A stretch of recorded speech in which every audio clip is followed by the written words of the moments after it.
Welcome to the podcast that questions everything, from conspiracies to philosophy, from science to religion. We will be looking at the construct of the illusion, and as always, we will question everything. Welcome to Everything's an Illusion, podcast where we question everything. It's the October version of Pondering our Naval. Again, Rob Wallace, your host. I'm here with Greg Andrew. If you've been listening to the podcast, thank you very much. Greg is. I'd just like to say thank you for the almost hundreds of emails asking when will I be back. Well, ladies and gentlemen, here I am, back once again with the Renegade Master. He's back, and what a podcast we have. This is, as I say, this is our Pondering our Naval, so it's just a sort of roundup of what's been firing through the vastness of our minds. Our synapses have been popping like crazy. So kick it off. What's that? Okay, well, the big thing maybe in British politics, I don't know, is it Jeremy Corbyn getting the Labour leadership? Is it the Lib Dems and the Greens annual conference? Is it all these different talks going on behind the scenes about secret deals? Or is it Prime Minister David Cameron and what they're now calling Piggate? It's Piggate, where he shoved his penis and genitals into the head of a dead pig to consummate his initiation into some elite club. Well, for the sake of the lawyers, the question everything lawyers, I'll just go through. So there's a new book out called Call Me Dave by Michael Ashcroft and Isabella Oakeshott, and in that said book it does stipulate, and this is uncorroborated allegation, that Prime Minister David Cameron, when he was a young lad at Cambridge, Oxford, one of those, Oxbridge, he was part of an initiation ceremony into a thing called the Piers Gaveston Society, which he put a private part of his anatomy into a dead pig's mouth. Now, it doesn't say flaccid, non-flaccid, was the pig alive? What part of it? It's a very. It was in the Daily Mail. It's in a kind of. There has been a picture that has. It's an alleged photograph. It does look very photoshopped. It doesn't. Not even a great job. It's a black and white one. It looks like he's jumping the boot. I know they've come back and said, the two authors have said it might be a case of mistaken identity. They may have their source wrong and stuff like that. But there's a wee bit of kind of background about it as well. The guy Ashcroft had been a donor to the Tory party of a tune to £10 million, I believe. He never got the position that he was hoping to get some sort of prize position within the party, and never got so much as a kindly look, I believe they said. So they are saying this is him trying to get back at Dave. I mean, it's very good for the tabloids, for the headlines, for the kind of media frenzy that something like that can cause. But I mean, that was a week and a half ago. I think the newsreels have already moved on.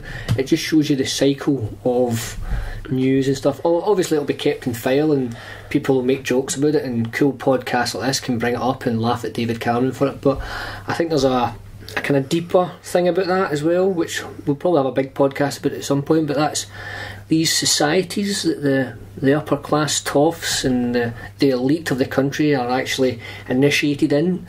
There's is it the Bullington Club is the other famous one at Oxbridge. Obviously this Piers Gaveston Society, the Bones Club, and the Skull and Bones Club in America. I mean, in my opinion, and we'll hopefully go into this at some other later podcast, at university and at college level, these are about relationships and getting drunk.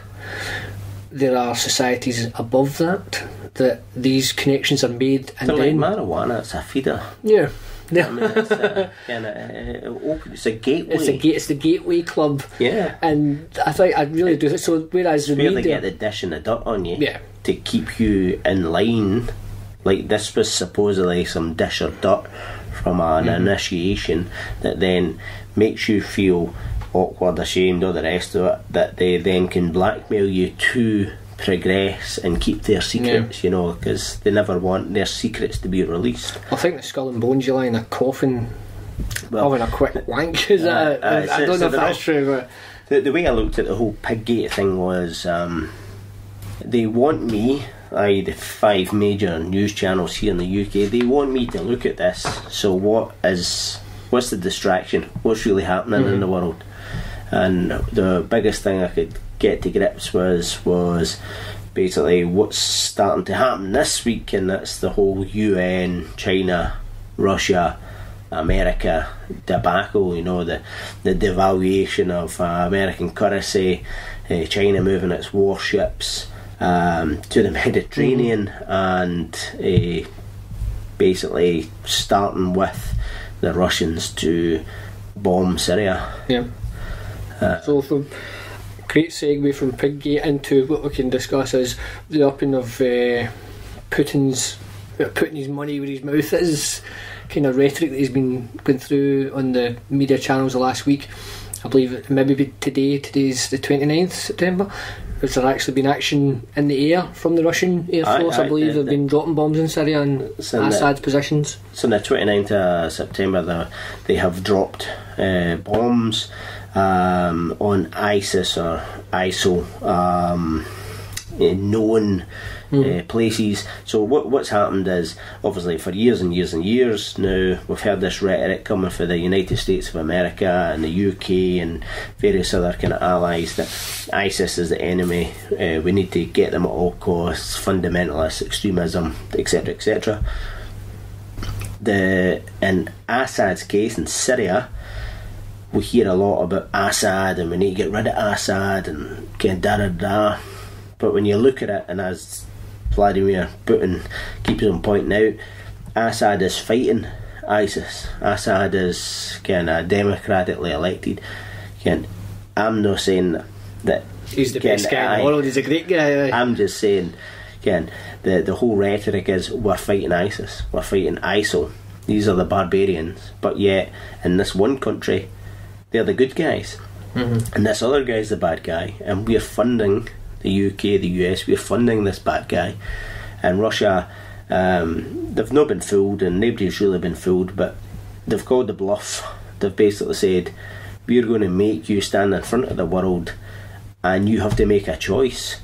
You have to join us, because we have joined Assad, we have gave him military capabilities, we're going to go in, we're going to bomb ISIS, we're going to bomb them hard, and you have to make up a decision. The United States of America has to make a decision publicly. Do they support and join China and Russia as they help Syria fight ISIS, or do they continue with their plan to overthrow Assad, take control of the oil and various other natural resources in Syria, and create their pipeline that they had planned all along? I mean, it's such a radical idea, but I'll use the inverted quotes, air quotes, that's really good for podcasts.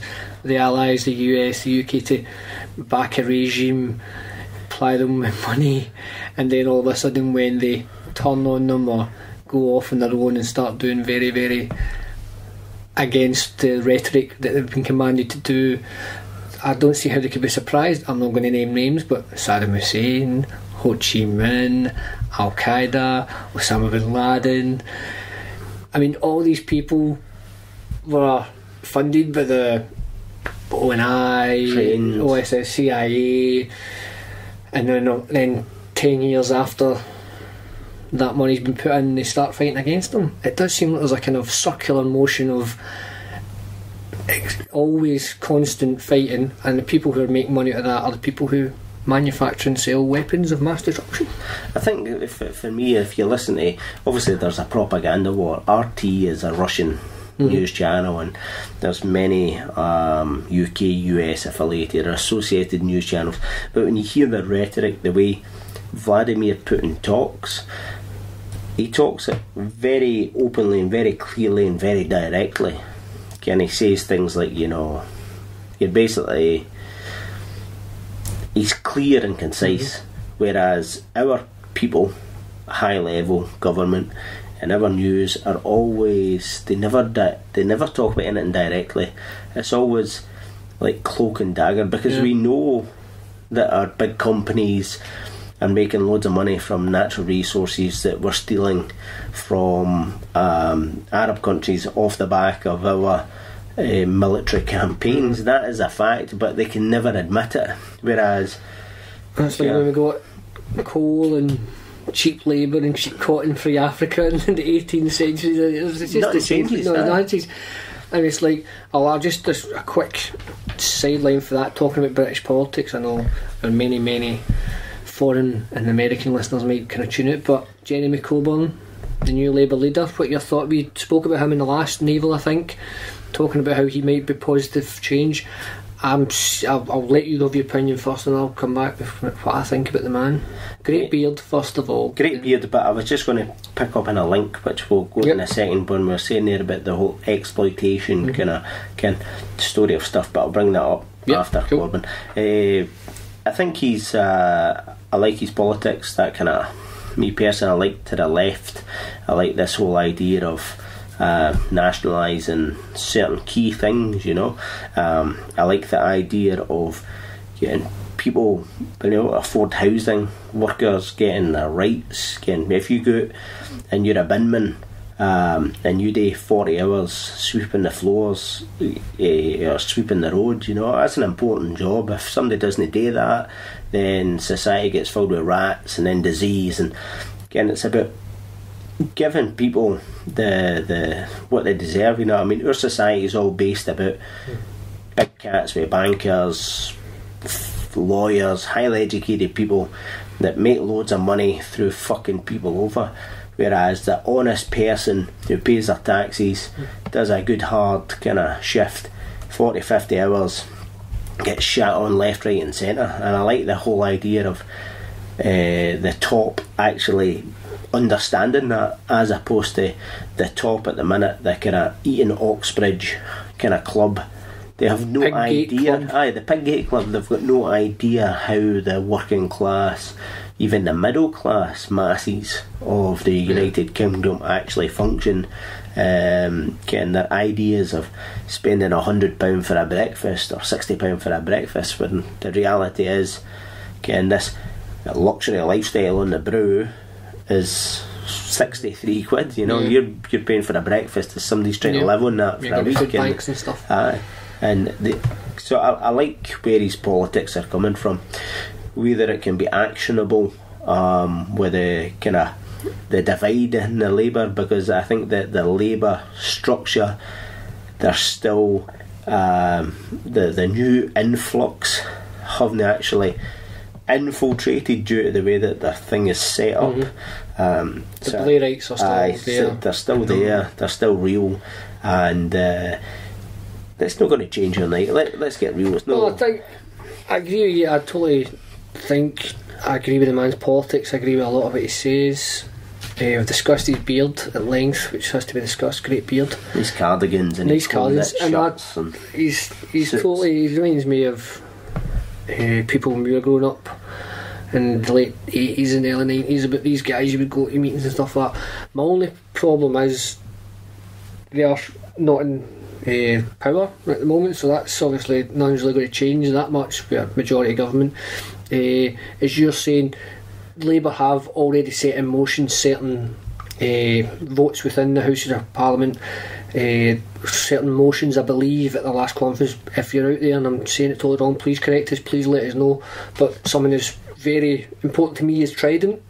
I believe there was a vote on Trident the day before his speech for the Labour Party and their bench members to support, not to address it, or support a renewal of that system.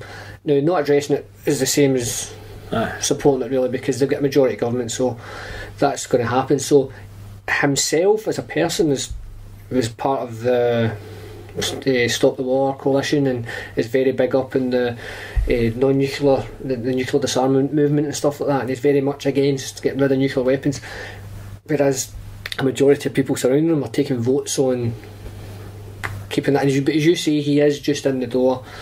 Let's hopefully he can bring a wee bit of leftness back to an ailing Labour Party. But I also think with the Labour Party, they have many issues, one of them being I don't personally think they've got the right enemy in their eyes. They've got very much got the SNP in their tracks as that's the enemy. In Scotland, but according to Labour Party, they don't have a Scottish Labour Party. It's Labour Party, the UK. So they're kind of dividing themselves there. I mean, I'm not totally 100% for the SNP, but it kind of makes you know sense. what I mean? But if you look at their last all the years that people have been voting, they always had a very safe vote, and a safe percentage of vote came from Scotland that they could rely on to bolster the south with this kind of left or centre left vote. But now that SNP have basically took that, they have to address SNP to stand any chance of ever kind of gaining power again. But the problem is, after the whole independence referendum, the amount of people that got politicised, the amount of people that got involved, the amount of people that started getting interested in politics, thinking about things, a lot of their views might be of a similar nature to Jeremy Corbyn, but as soon as he has stated, Scotland is a part of the UK and there's no budge for that, and the fact that a year later they've still not addressed the fact that the vow. Well, I mean, that was Corbyn's for the start. I know that. I think his problem is the setup of politics in the UK, as I see it, is what holds back progressive politics, and that's why Scotland has to go independent. Because so now he's got all these new followers who are coming back to him. So once again, he's trying to work within a stunted the system to rebuild the system. I think that's what we're talking about here. 500 years chains. I think so. That are stopping. But I think his kind of up in the Labour Party might bring back some people to that, and that'll just stunt the whole process once more. Hey ho. That's what happened. So, from Jeremy Corbyn and his awesome sandals to another new segment. Unless you've got something else to say on that. Previous to that, we were saying about kind of empire and the whole idea of buying and we exploit. Well, I was reading a thing, and I suppose like Jeremy Corbyn, his politics, he would be of the kind of nature of.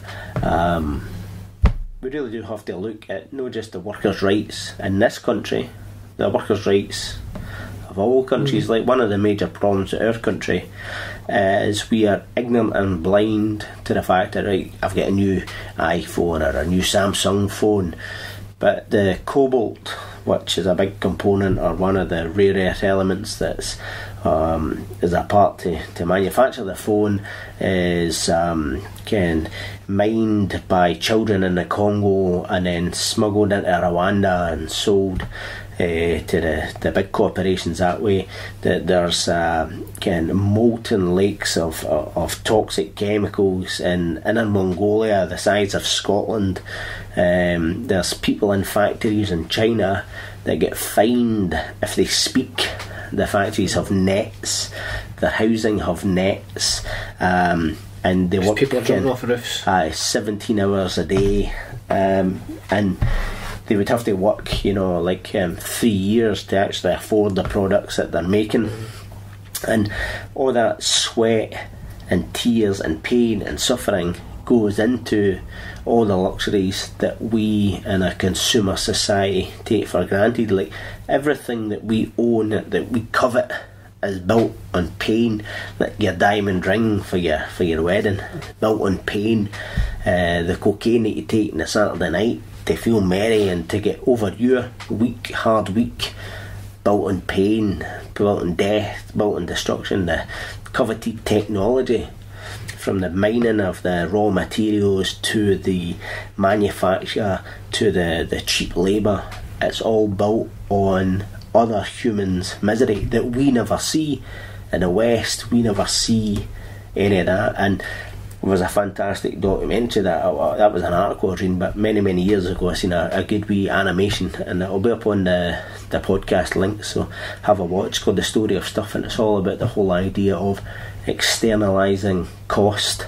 So the reason that you can buy an alarm clock or a phone for £5 is because the big corporations externalise the cost, and that means the cost, the true cost is, if they were to pay that worker in the Congo to actually work at the same rate as we get for an hourly wage, and then the wee Mexican guy who done this part of this the right rate, or paid him health care and made sure that he wasn't going to die of lung cancer due to the chemical hingies, or protected the environment in Inner Mongolia where they were mining this part, or the people in China that manufactured that only worked 8 hours a day, got paid a living wage, and were psychologically sound and didn't need suicide nets, then that £5 phone would actually cost £5,000.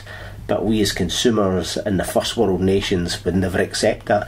We don't live in a world, an equal world.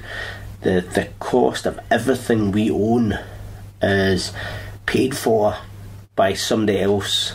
In a negative context. Their life, their health, and that's something that even with that cost of all those factors you've spoke about, the markup price on that for us to buy, like the brand new iPhone, I'm assuming would be £600-700. It didn't cost £600-700 to make.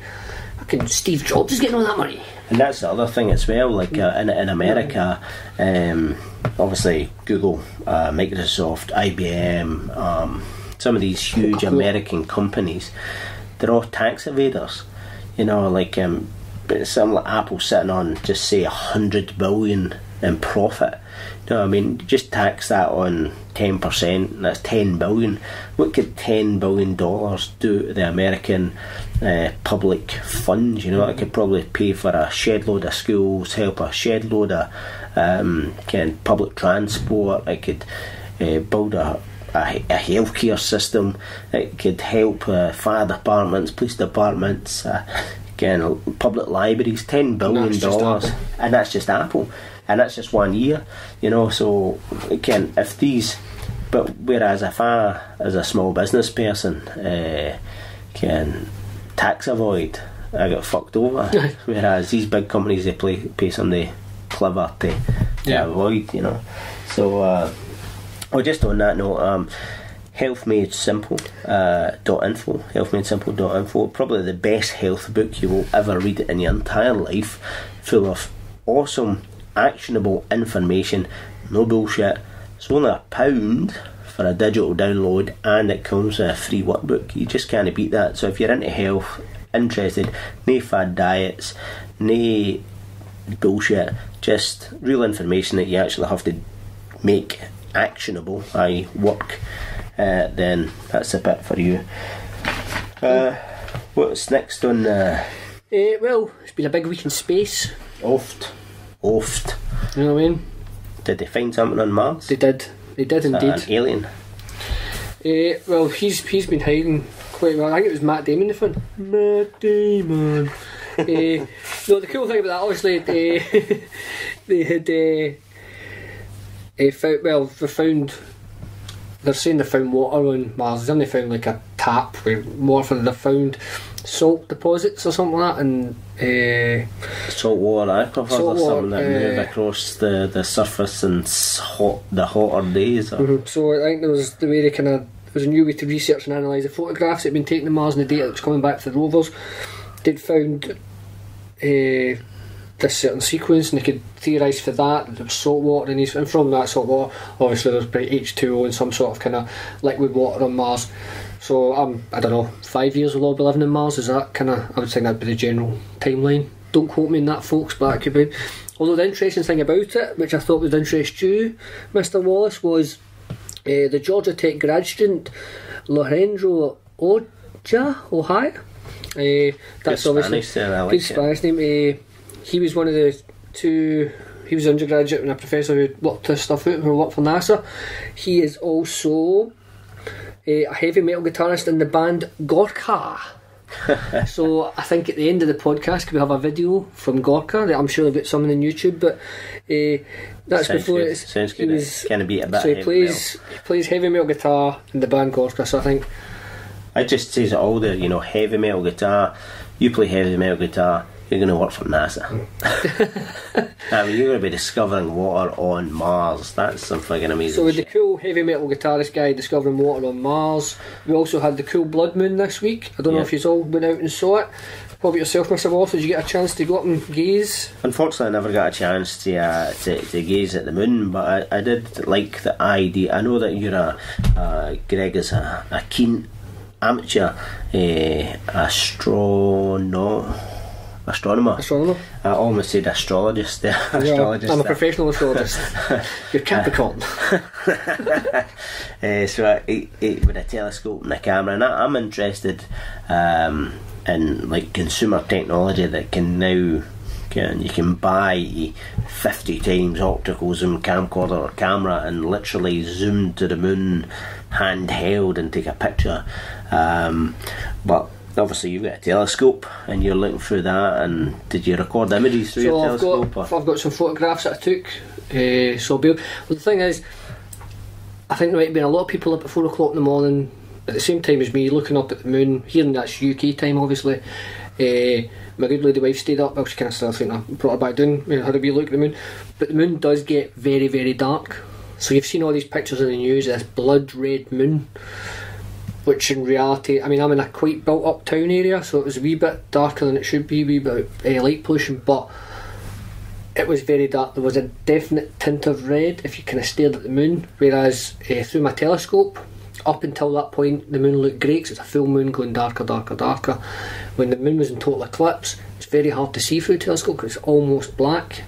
But through my digital camera, and using the settings on that, I could do 5-second exposures, 4-second exposures, changing my shutter speed and stuff like that, and that's where you get the pictures of that red moon. So if you kind of thought, what did I miss? You kind of missed the moon going really dark and a wee tint of red, but the pictures people were taking, I think, using the settings in their camera to get those light images was really great. And I think that's a good thing about social media, is like maybe 10-15 years ago you'd have heard about that in the news the night before or the night after, whereas this was a kind of 2 days before people were posting up stuff, look out for the blood moon, it's going to be a super moon and stuff like that. There's a flowing of information that I think is a lot better for people to access now. So the moon did look really great through my camera, looked okay through the eye, it was a bit crappy through the telescope. It sums it up great there, how with social media and combined with fantastic consumer technology, that kind of looking at these, apart from the light pollution, but looking at these astronomical bodies is accessible once again, and people can look at the sky and marvel at is that made of cheese? Is it hollow? Did they really go there? Did they really go there? I think the thing was aliens on the moon. A wee quick note would be, a lot of the local councils are doing a thing about light pollution and putting these new lights in. Yeah, but the white lights get a shade, and if you go to the Lochdoon Dark Sky Observatory, that's a dark sky park here in Scotland in the Galloway Forest. Go down there with your telescope, absolutely brilliant. Go down there with a pair of binoculars, go down there with your eyes and just sit in the car park and look up at the sky and it's a clear night. It's just absolutely amazing.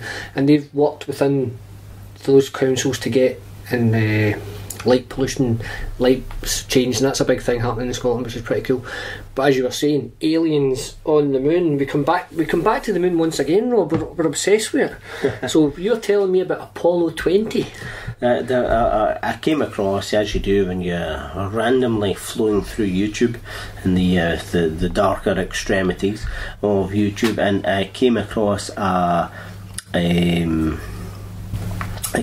a video that talked about the whole idea of the Apollo missions continued to Apollo 20, and at Apollo 20 they found a Mona Lisa looking alien, a female alien, on the far side of the moon that had various extremities and cables connected to eyes and nose into like a third eye kind of connection. And there's a full autopsy kind of video thing, there's pictures, and it's almost like the Area 51 kind of alien autopsy, nothing's in focus, everything's kind of grainy, the articles and backstories, and I just found it absolutely fascinating. Like you think, when you look at the moon and you think about the conspiracies, did we land in the moon, did we not land in the moon? There is so many Can that rabbit hole does not end. We done a full podcast on that, and there's still so many there that we can just. There's hundreds of like the links there, and I put the video up as well. But the Mona Lisa alien from the Apollo 20, and it was a joint moon landing between the Soviets and the USA, and then obviously from that leads into like so many other conspiracies with regards to they found aliens, they found a ship, they found the technology, they back engineered it, you see where it can go. Have a watch, have a look, think about it, and so it's there, it'll be on the end of the podcast.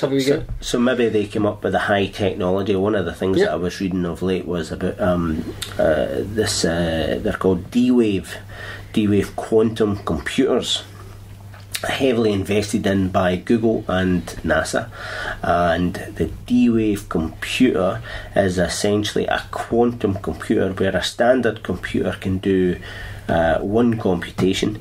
Because a quantum particle can be in multiple states at the same time, it can essentially do multiple computations, if you like, at the same time, and they create this strange process where they chill the computer to like minus 271 Kelvin, and they've recently the article which was in the news and why it was kind of coming up in the science kind of stuff was they have doubled their capacity, doubled their computing power, and the director who runs the kind of D-Wave lab, they reckon within 5 years they'll have made 3 or 4 kind of leaps, doubled, and they're already talking about surpassing modern day supercomputers. So and I think with not a lot of, to get it to double its capacity was not a lot extra.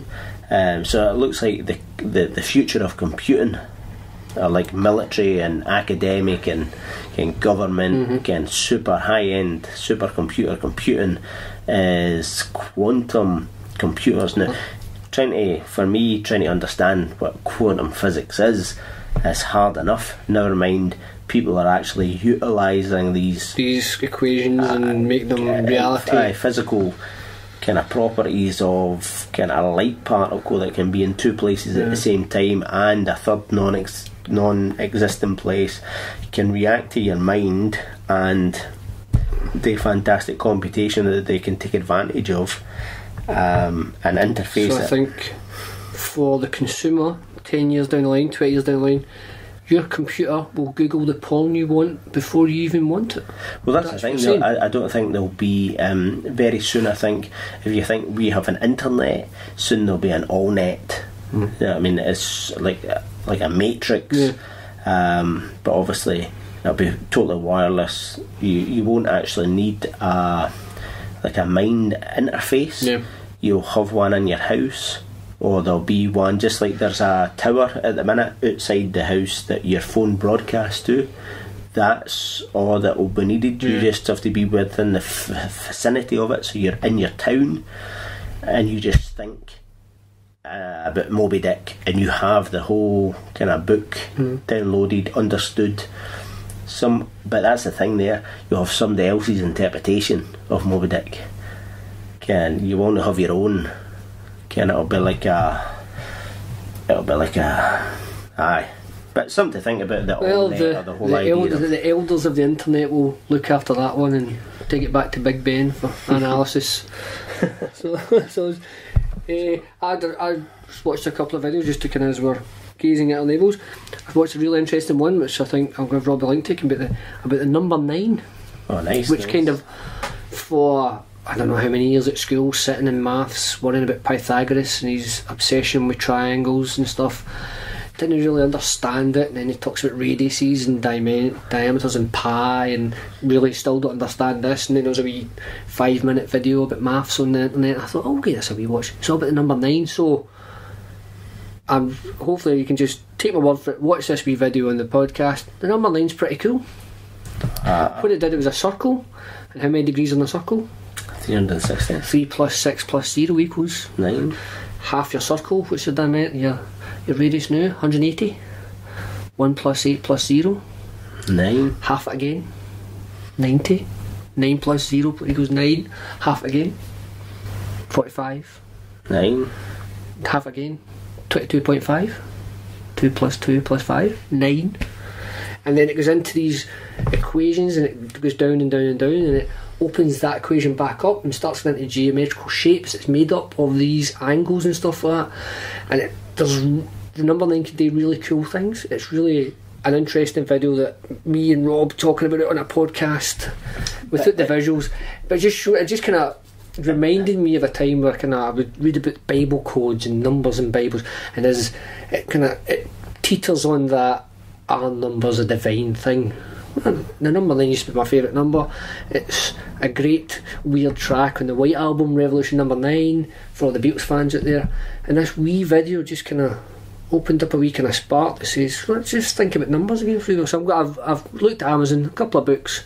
I'm sure Rob's got about 5 books on his shelf that I'll probably steal later. It was just kind of really interesting and kind of opened up a kind of idea of thinking about a circle that had kind of just, I was told it's 360 degrees. That was it. The maths teacher, Mr. Campbell, God love you. I was told it's 360 degrees. There was no kind of explanation to why. I don't think about numbers. No. Like you just at that age, with most things in life, when you're taught something, you learn it to pass a test. No, I mean it's a memory. Do you remember Pythagoras' theorem? The hypotenuse. For any right angled triangle, the sum, the square and the hypotenuse is equal to sum of the squares on all two sides. Thanks, so Malcolm. But Big Malcolm, he was a man. I did enjoy his maths class because I just worked hard. But the numbers, a few times, the 9 I liked it. It was a classic one that I used to, and you've probably had it, you pick a number between 1 and 9. Don't tell me. And then you pick that number and you say, multiply it by 9. And obviously the answer is either going to be, you can start working out for whatever it is, but when it's multiplied, any number between 1 and 9, it's multiplied by 9, whatever the answer is, be 81 or 72 or 63, always adds up to 9. So you know that when you say add the 2 digits up to, don't tell me, it comes to 9, then you say take away 5, so it's going to be 4.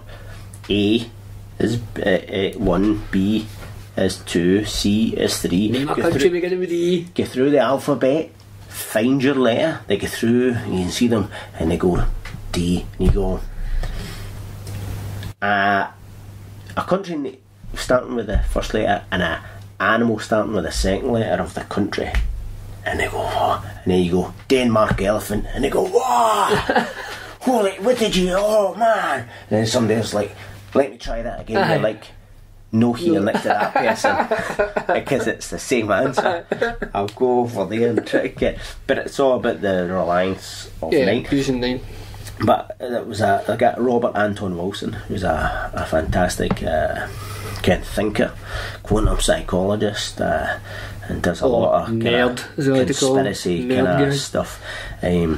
He's got loads of really good stuff on number 5 and the number 23, and that's big in conspiracy kind of things, like 23 and 5, and that comes up in a lot of magic, Crowley and all this kind of stuff, and the same fascinating you had with the 9, that kind of, and then and the kind of spiritual, I'd say hairy fairy kind of spiritual kind of angels kind of stuff.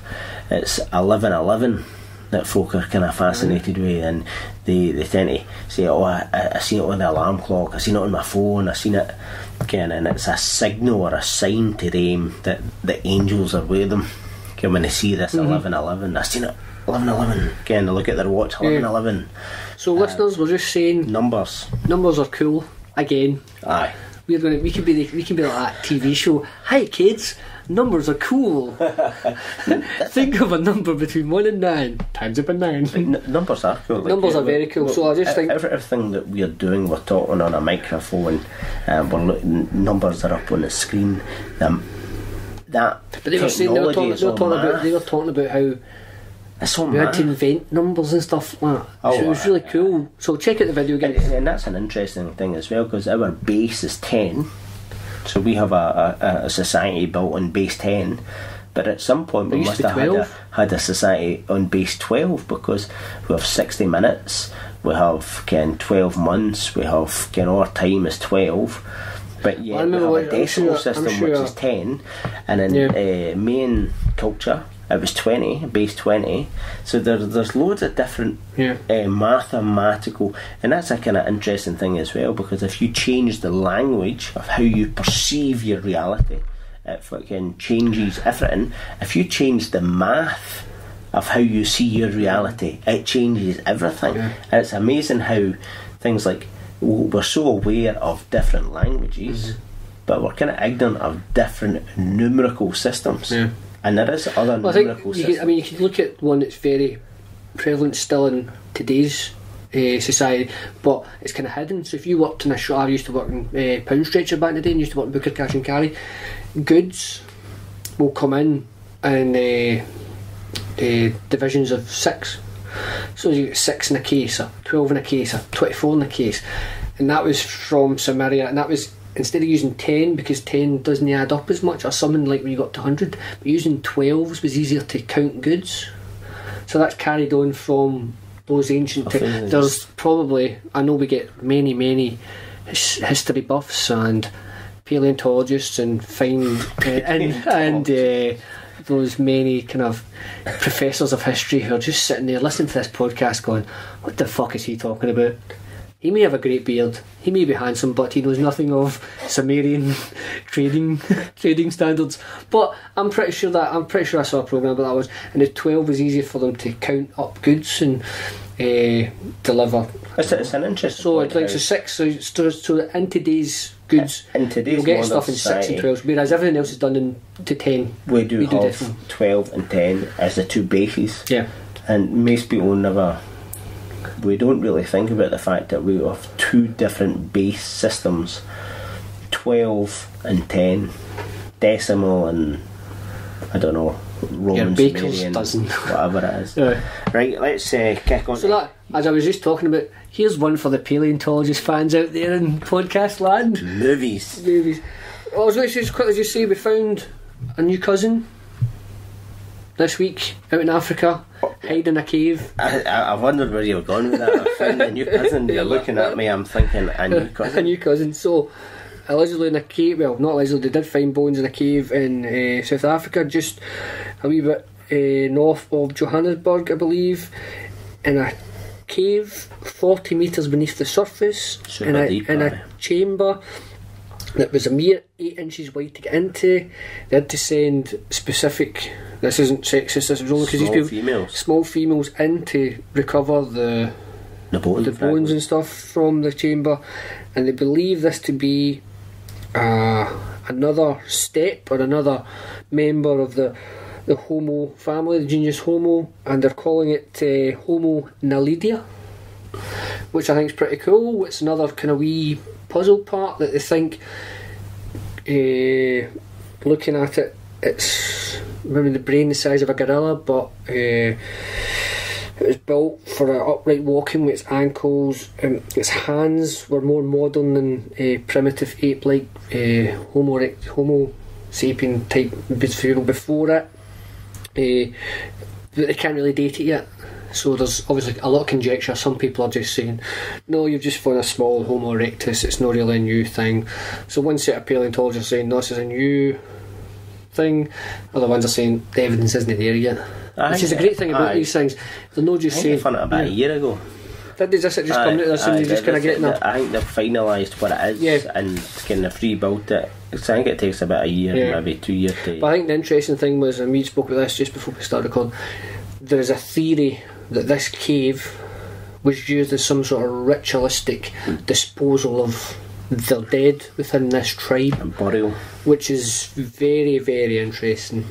Well, that's the key thing there about the whole idea of taking time to bury or taking time to honour the dead and make a kind of sacrifice or a journey into the underworld to make sure that they're safe or secure, and that's really seen as a trait of the beyond the ape into the kind of Homo journey. Yep. So that's something that they'll really play on to try and establish that. Yep. So that's just a really interesting thing we like to gaze at on navals. Something else with your bones. Something else, yes. And I don't know if this was kind of...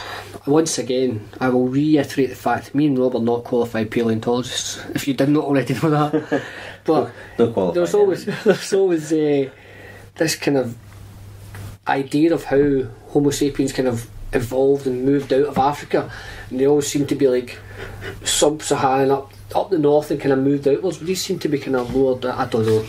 I was referring to your movie choice. My movie choice. All right. So, one thing before we go, Rob's got a gripe that he'd like to bring up with the podcast land. It's gym wear.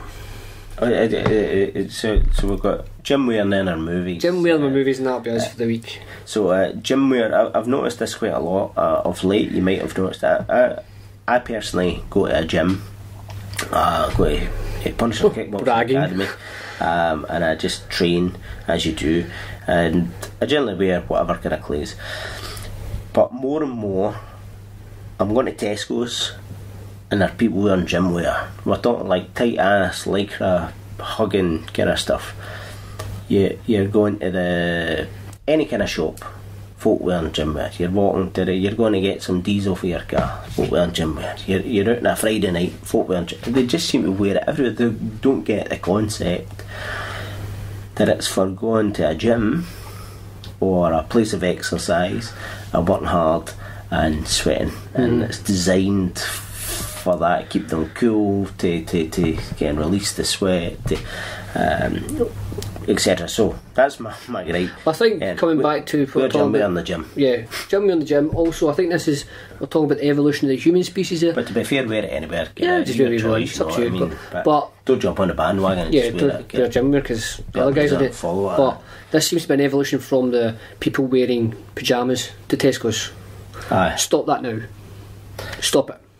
Right, you mentioned movie choice. Movie choice. Right, so I've got a trailer and I've got a movie. Movie I watched this week for the first time. It was out the big summer blockbuster, Jurassic World. It was pish. I watched that as well recently. No, I mean, it looked cool. Some of the graphics were alright. Too much CGI. I thought the graphics were great in terms of the storyline. In the first Jurassic World, people were trying to get out their jobs. There was kind of technical things. Samuel L. Jackson had to turn on the big lights. People in this movie did stupid things and were killed for it. Rightly so. Every decision that was made was a bad decision made. Like the boys in the bubble, spoilers, they went the wrong way. But see the boys in the bubble, right? No being pernickety, but that again, did that glass in the bubble have some sort of nano coating that allowed or disallowed dirt from gripping to it? It's rolling through the mud and it's super clear. Well, I mean, let's get real. That's obviously a big gripe. That was like the major gripe you saw in the films. So, and also my trailer, when I first heard about this, I thought it'd be terrible. It is the top of the food chain, as Rob would say, in consumeristic narcissism. But the Angry Birds trailer dropped this week. It looks really funny. My very small daughter was absolutely gutting herself. She loves it, and I found it very, very funny. Looks like it'll be a great film. Goes back to when the Lego movie was advertised, and I thought, Lego movie, that's stupid, and it was really good as well. So fingers crossed for the Angry Birds. What about yourself, Rob, movie wise? I went to the cinema to see Legend, which I thought glorified the gangsters. I love the technology and the brain, the brain, the puzzle of trying to work out the shots of how they filmed the same character twice. There's a few times where it overlapped and they're both on screen at the same time, and I was thinking that's really clever. They're glorifying these two barbaric gangsters I didn't really like, but the movie as a movie was alright. But I went to see Everest. Did you see it in 3D? Seen it in 3D, and it's an emotional kind of, it's an emotional story about this guy, and it's emotional. It's cinematic as fucking big scenes, mountains, fucking glorious. but it rose all these questions for me about this whole idea of, you know, consumerism's the last place on earth, this majestic mountain, the highest mountain of, and it's basically fuckers going up nose to tail. They pay 60 grand, they have no mountaineering experience, and they get led up nose to tail, ass to tail, ass to tail, ass to tail. And it's these, again, native, brown, poor paid, fucking poor motherfuckers that fucking carry in the beer, the fucking fancy fucking lights for their discotheques, for the and pay the cost, pay the physical cost of rich Westerners going to have this. To be fair, if you're at the top of your game and you've climbed all the European mountains and Canadian mountains and South American mountains and you're a fucking hardcore legit mountaineer man or woman person, you know, you go and you do Everest. But if you've got no right to be on the biggest, most deadliest fucking mountain on earth, but you've got cash, and it's one of these things of, well, they people will get me up that mountain, then fucking that's just stupid. I think I read in the news this week, this is the first year since the 1958 summit reach, was it Tenzing and Edmund Hillary? This is the first year since then that no one has scaled to the peak, has made it up, because of the avalanche disaster at the beginning of the year. It's just not been totally safe to go up, so I don't think anybody's going to make it up this year, which, as you say, is quite. They were, for the last 10 years, you could pay X amount of money and go up. Ass to tail, ass to tail, ass to tail. These different pots where they put all the oxygen tanks and stuff like that, and there's different percents you can get in the death zone, and you come back down, you can get your oxygen and try and go back up, stuff like that. How about you know load oxygen up Mount Everest? See how many folk up it then? Well, there's a guy called Yuli Sheck, and there's a documentary about Yuli Sheck trying to break the speed record for going up Everest. Right. And that's the thing that broke the camel's back. He did it in the fast. No, he was up practicing, and all the Sherpas were up trying to fix all the ladders across all the crevasses, and basically they put their life on the risk for fucking $1 fixing all the hard stuff, or the fixing the ladders and the ropes and all the dangerous stuff, so that the fucking big Western companies can then fucking ship ass to tail the tourists up. And he wasn't aware of the fact that he couldn't go up on that day, because they didn't want any distraction, any disruptions. They wanted to get up there and make everything safe and get out. And he was up there, and they went out and basically said, "What the fuck you doing? We've got a fucking day, we've closed the mountain, we're fucking doing maintenance, get the fuck." He was unaware, and that was it was the straw that broke the camel's back. And then that night, all the Sherpas were basically throwing stones through tents, and they had enough of this kind of. And that kind of. Is that in the film? No, but that kind of in the film, it leads up to the point many years before that event, but it leads up to the point of. It was just hardcore folk, and this guy created a company to give people opportunity to climb Everest. But now it's McEverest. It literally is. If you've got cash, you can come.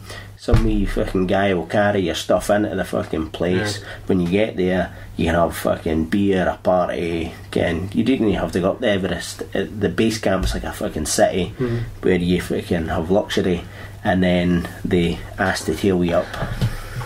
But please don't do it in your gym wear. Don't do it in your wear gym a big jacket.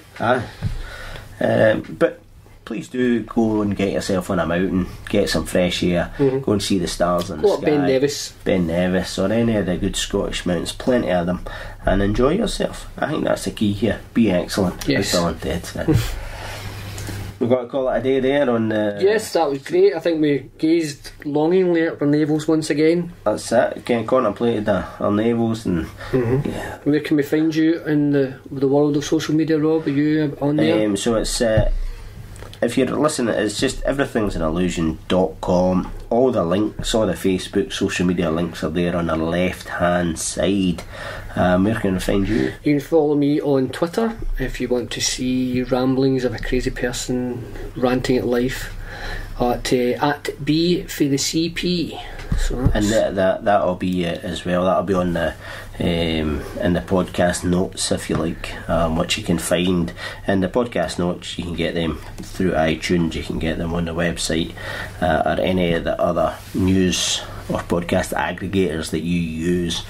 It's up to you. The choice is yours, people. Yep. Follow us Facebook. Yep. And remember, comment, tweet, Yep. and give some feedback. Tell us you're talking bullshit. Number 9 always adds up to 7. Whatever, that movie was pish. Whatever. Or positives. Yeah, Jurassic World was the better movie. Interact. Yep. And if you want to sponsor, feel free. Our sponsor at the minute, Health Made Simple, is selling for only £1, so do check them out. healthmadesimple.info. Thanks for your time. Thanks very much, folks. Cheers. Bye. Everything is an Illusion is brought to you by RobWallaceMedia.com, award-winning media. TheEnergeticMind.com, inspirational, motivational and thought-provoking art. And Health Made Simple, buy today, change your life forever. healthmadesimple.info. Thank you, and remember, question everything.